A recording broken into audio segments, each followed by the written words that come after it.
Holy heck of a haul, Batman. Talk about everything arriving at once. Do I have a problem? Probably. This is probably confirmation to my girlfriend that yes, I do have a problem when this amount of figures just show up on the same day. I mean, Jesus, Todd, you gotta space them out. You're gonna give the wife a heart attack, man. Oh, and you gotta give my wallet a break, too. Everything took a beating all at once, and this is just the beginning, too. I mean, little does she know, I still have the entire Batman Returns wave arriving next week, so that'll be fun. I'll have some explaining to do, but this Flash, too, I didn't even order him. Actually, he was just there in GameStop when I went in to pick up my order, and I wasn't about to leave him on the shelf, so that was a nice surprise. But yeah, holy Hannah, we got a lot to get through. Right, so here we got the DC Multiverse Scarecrow and Black Mask Batman.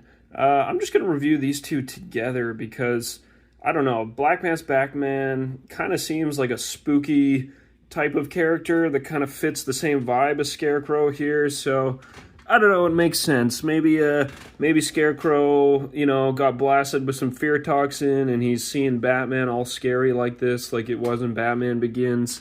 I'm just inventing my own lore here, but these two seem to kind of go together, so we're going to do a dual review of them here. And as you can see, I got many more figures in the background here. Plenty of reviews coming your way soon here. Everything dropped at once. But yeah, let's start off with Scarecrow here. Really nice sculpt, actually. When I initially saw the pictures of this guy, I was worried he might look a little too big and bulky, but he actually looks really good in the box here. I like the skull and the scythe. You got this artwork down the back. I like that McFarlane's doing more of the classic outfits for villains. That's really cool. And let's see, Black Mask as Batman. Yes, I know we are getting a Black Mask Batman before a, just a standard classic Black Mask. Hopefully they can just use the head or just use the skull head, and put that on one of the various bodies or, standard suit bodies and just give us a Black Mask figure. That would be pretty easy. But anyway, he's got a couple extra hands, couple extra things here, little syringe, little keys, and that is, of course, from the artwork, which this figure is based on. Really cool artwork image. I really dig that. It looks super creepy, but I don't really know the comics behind this figure. Hey, he just looks cool. Skeleton Batman, sure, sign me up, say no more. All right, let's get these two out of the box and get a close-up look. Here is Jonathan Crane, the Scarecrow. Looks really good in hand. Was a bit tricky to get his scythe in. The hand was really tight, so you might want to heat that up to loosen it up a bit. You can have him kind of hold the skull as well if you balance it correctly, although the hand isn't really designed to hold the skull in any which position, but you can prop it up like that, so that's kind of cool. I always like having a spare skull as well. Some nice detail to the skull here too. It's got a nice kind of dirty black wash. Teeth are nicely painted. It's a really nice little accessory that you could easily, pair with a bunch of different figures. So, of course, you get your standard DC Multiverse stand, which you will kind of need for this guy to be able to stand on his own. And you get a trading card as per usual as well. This one's kind of cool. Carnival of Criminals. Not for the faint of heart. The Professor of Fear. Pretty cool artwork. Big data file there on the back. Looking at the figure itself here, really nice detail overall. He's got a nice black wash that really helps to bring out a lot of the texture, especially in his body here. There's kind of some lighter browns layered on top of some darker browns as well, which is really nice. This collar piece is a separate piece, and so you can move it around a bit and it doesn't limit too much of his neck articulation. He's got all these kind of rope bits hanging off the back too, and like hanging off his hat. Yeah, I really like the sculpt and detail of this figure. The yellow on his hands too, which is also the same yellow on his feet, it's almost like this semi-translucent kind of sickly yellow.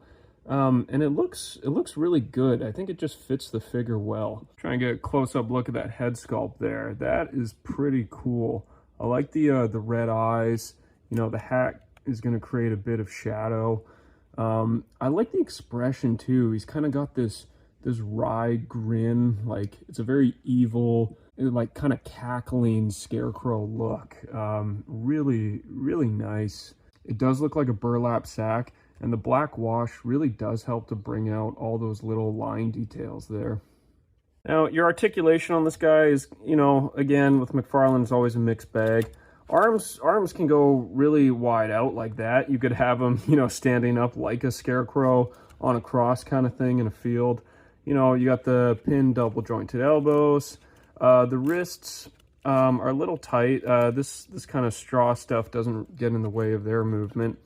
The ab crunch is really, this piece here, there's really not a lot of movement to it. And he literally cannot bend forward like whatsoever. He can bend back a little bit, but he cannot ab crunch forward at all. So that's a bit limiting. Legs are fine, you know. They're a little bit, you know, the skirt here prevents him a little bit from coming out and forward, but not too much. Because he can't crunch forward anyway, like, it's hard to get him in really poses where he's, you know, you're gonna have to be a little creative in poses where his knees are bent, because all his weight is gonna lean backwards because he can't bring it forward to compensate for the bent knees. So I probably would recommend just posing him straight up, which is how most people seem to just pose their McFarlanes anyway. The scythe is cool too. It is a small scythe. I kind of would have wished for a big scythe, almost like they could have actually almost reused the exact same one from the death metal Batman. That one came with a big scythe. I still have him on the big bat bike. I think that would have looked cool with this figure, but you know, the small scythe, it's okay. It's better than nothing, right? At least we're actually getting some accessories. Overall, really solid Scarecrow though, and I think if you're building that classic Rogues gallery, this guy is pretty essential.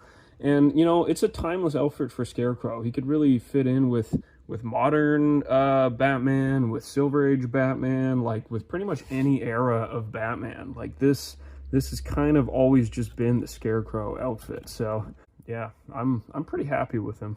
And here we have Black Mask as Batman. Or really in my headcanon, this kind of just looks like a fear toxin Batman almost. Look at the figure. He's got the syringe and the keys here, which of course match the included trading card and the box art. You know, just putting them together there, like, yeah, that's a pretty good representation of this artwork in figure form, you know, which is what this figure is setting out to do. So that's pretty cool.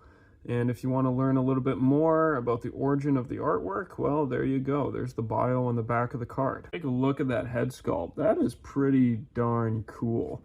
You know, there's no eyes to it. It's just kind of black, soulless eyes.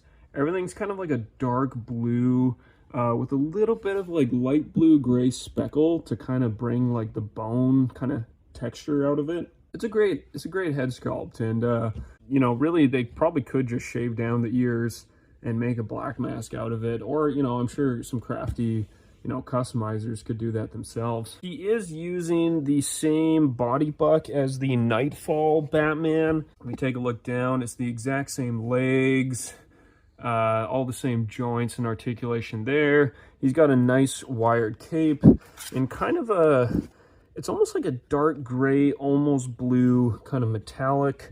You know, it's the same texture as comes on many of the capes now.